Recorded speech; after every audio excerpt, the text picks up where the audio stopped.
Night shift horrors, what lurks at Harrison's gas station. Before I started working the night shift at Harrison's 247 Gas and Convenience, a seedy little station on the outskirts of the Fulmer Industrial District, I had never been afraid of the dark. Before this job, I would roll my eyes at people who got spooked easily after sunset. All of that didn't keep me up at night, at least not until I discovered what lurks in my neighborhood after midnight. I can assure you that a lot of it is real, or nearly real enough to keep you awake. People assume that the worst thing they'll encounter while working a late shift in a rough area of town is the occasional robber or junkie. I hope that was the worst. I started working at around 10 p.m. and left at 6 p.m. for about 6 months since I needed the extra cash to help with my tuition, and no one else wanted to work these hours or spend the night in such a crime-ridden region. Harrison stands in the shade of a shuttered steel factory, with rusting fences bordering damaged roadways. Past that, there are a number of dilapidated homes, many of which are boarded up, and even older factories that have been partially engulfed by weeds. A few stragglers still reside here and occasionally stop by for petrol, but the city largely ignored this corner and allowed it to deteriorate at the margins. Smokes coffee lottery tickets and other reasons, the manager, Clint, gave me a crash course in lockdown procedures during my first week on the job. He was a gaunt man in his late 40s, with tired eyes that screamed that he'd seen too much. On the day I arrived, he threw me a ring of keys and pointed to a grated door in the back of the store. He said, voice low, lock the front door and go through the ST lock room. There's a heavy metal security door there. Shut it behind you and wait till dawn if you have to. I laughed nervously, thinking he was exaggerating, like a robbery, but he shook his head. You'd be lucky. That phrase stuck in my head for a long, but over the first week, nothing happened, just the odd shady character buying beer and departing. It felt so unimpressive that I started to question if Clint was playing tricks on me. Then, at 2 a.m, Sunday arrived.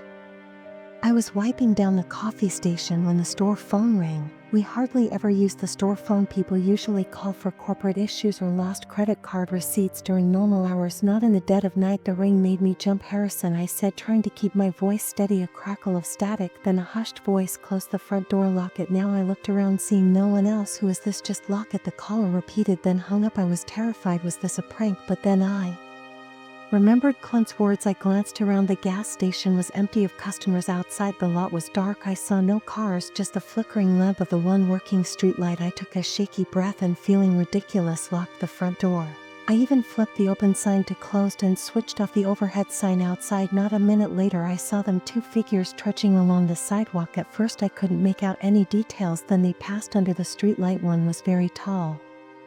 Unnaturally so, at least 7 foot tall but rail thin. The other was shorter, stooped, his arms dangling strangely. They drifted across the lot, then paused, turning as if sniffing the air. My stomach twisted at the way that the tall one craned his neck, eyes scanning. They stepped closer, not quite facing the glass, but near enough that I could see well. Let's just say that their faces didn't look normal. The tall one's eyes were sunken, and you could see suggestions of teeth that looked more pointy than normal.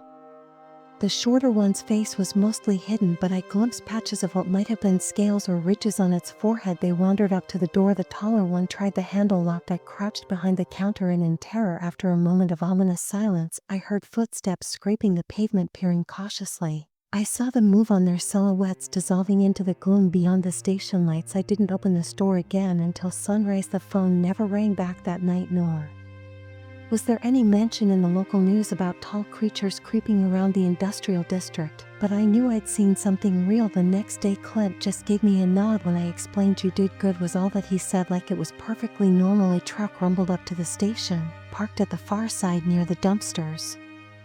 Odd delivery trucks usually come in the daytime. I stepped outside, the smell of diesel in the air, the trailer unmarked, the lights off, cautious but curious, and the driver's door opened, revealing a woman with long stringy hair. She slid down and gave me a quick glance that made my skin crawl. The second strange incident occurred about 3 weeks later, at midnight. while I was reading a dog paperback novel to kill. Her eyes were dark, ringed by smudges like she hadn't slept in days. Without a word, she marched to the back of the trailer and unlocked it. The interior lights flickered on, revealing row after a row of crates stacked haphazardly. "What can I help you?" I asked. "We don't get random shipments at midnight." She ignored me, rummaging in a crate. Then she dragged out a large bag. It was stained before my mind could register what might be in it. She said, "Where's the dumpster?" That's when I noticed an acrid odor coming from the bag. It smelled like rotting meat. I mumbled, pointing behind the gas station. "The dumpsters are in a fenced enclosure."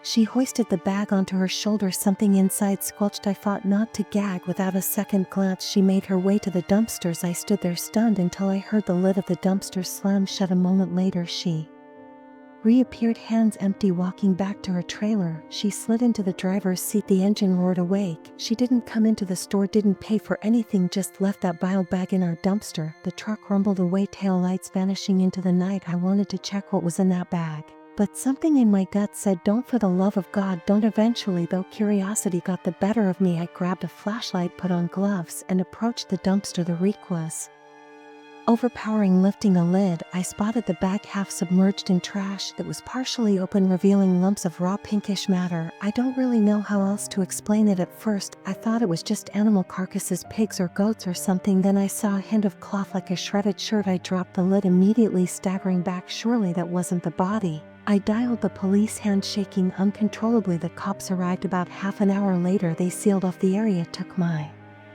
statement, and combed through the dumpster. I expected them to find something horrific, but after about an hour, an officer came inside. "You sure you saw a bag of remains?" he asked. I stared at him. Of course, there's no way it could have been anything else. He just shook his head. "We found nothing but regular trash. No bag, no body parts. Impossible." I told them about the truck, the driver, the cameras. I ran to show them the feed, but the footage was corrupted. Just static from 11:58 p.m. to 12:25 a.m. The officer gave me a doubtful look, but he allowed me to submit a report without asking any further questions. I felt ill for the remainder of the night. Clint accepted the news with a tired look on his face. "This place is full of weird people who know how to hide their tracks," he said, patting my shoulder. "Try not to get involved in anything you see, okay? Just keep your head down." It's easier said than done.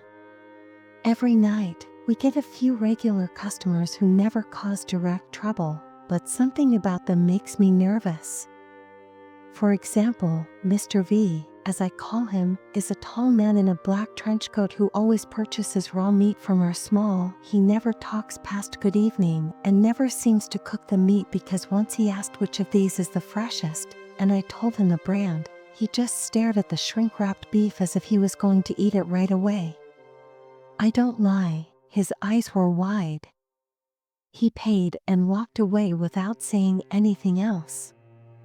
Then, there's a quiet woman who always shows up at around 2:30 in the morning, dressed in tattered black clothes and heavy boots. She has deep, jagged scars on her forearms, and she smells faintly of gunpowder every time she buys 2 energy drinks and a bottle of bleach. She never acknowledges me. The first time I attempted small talk, she gave me a blank expression instead of nodding, as if.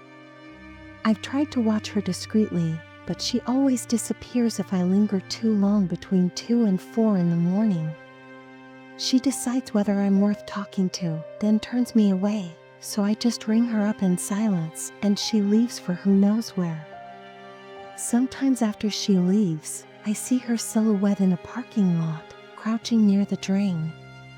She might be cleaning something or waiting for something.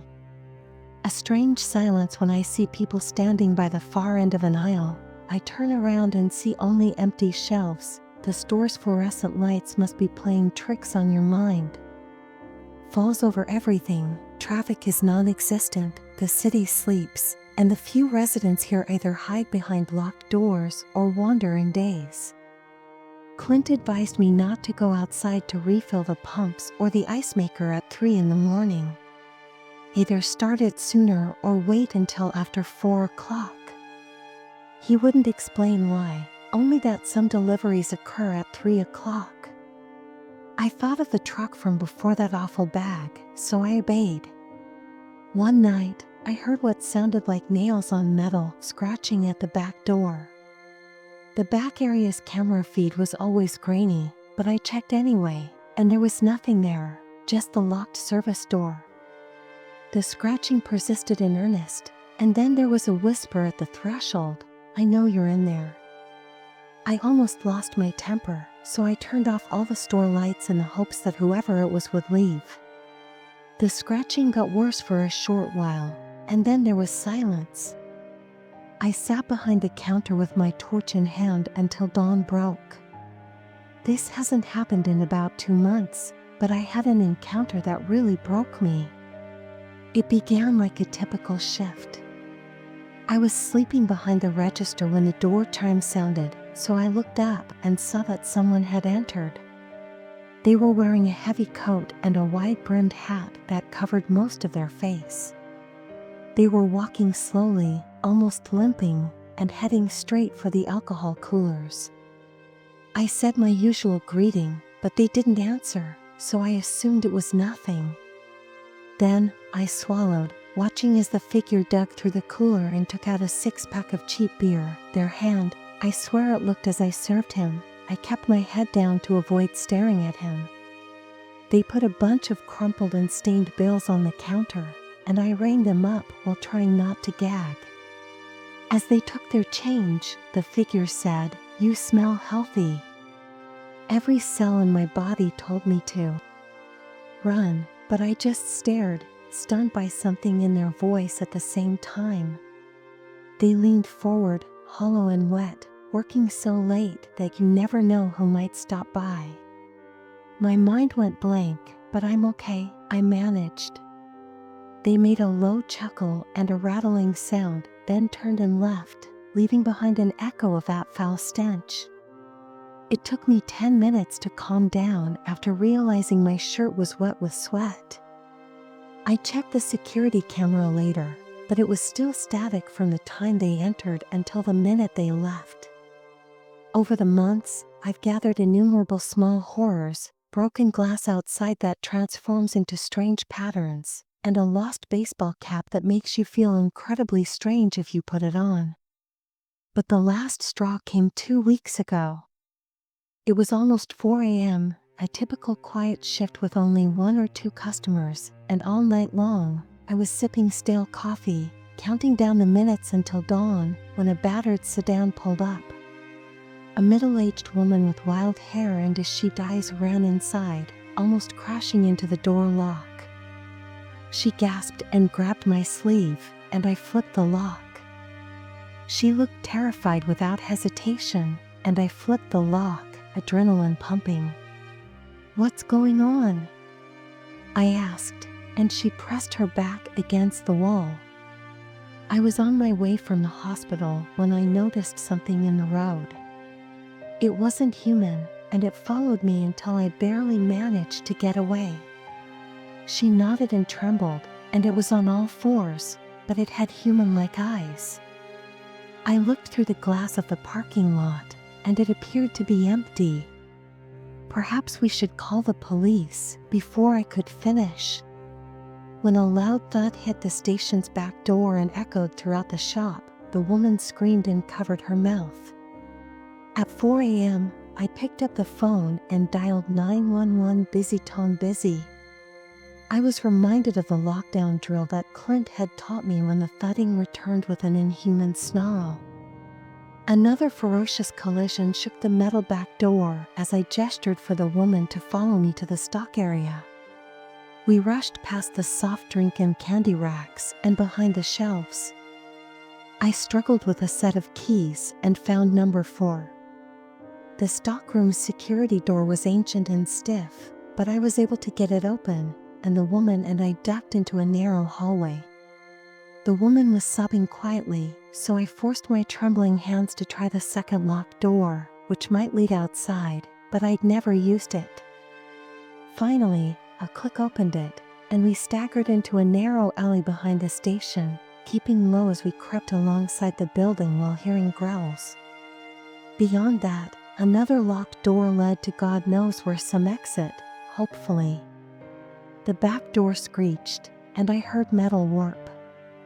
That's when I had the horrible realization that we're trapped at that crater we tiptoed after hearing a crash from within, possibly caused by the beast forcing the door. My insides turned to jelly.